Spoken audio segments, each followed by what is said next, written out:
पावन पूजा में एगो लड़का छठी मैया के दरबार सजा के आवत रहे। अचानक लड़कवा के लौटला के बाद तबीयत खराब भई। लड़का के माई बिलक बिलक के रोत बाड़ी। देखी छठी माई से अर्जी लगावत ताड़ी आ कौना भाव में माई से कैसे कहत ताड़ी। ये भजन के माध्यम से लोग सुने।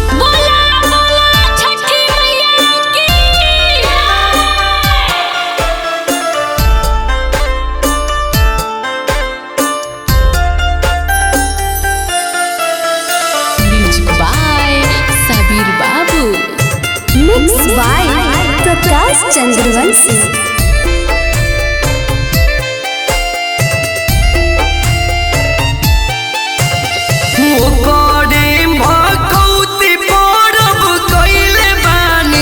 कोसी जोड़ा धोइले बानी हो।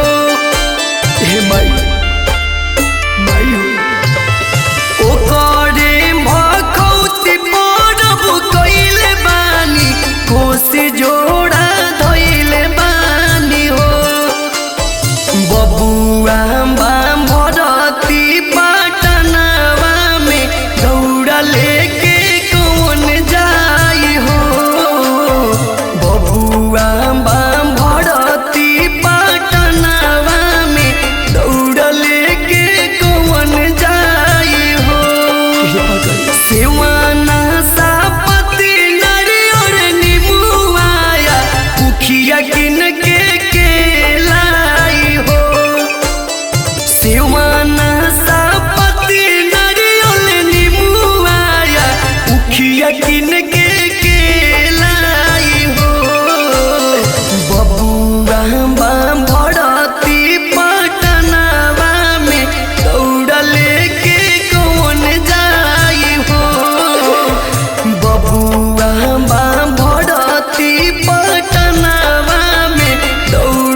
साहिबगंज।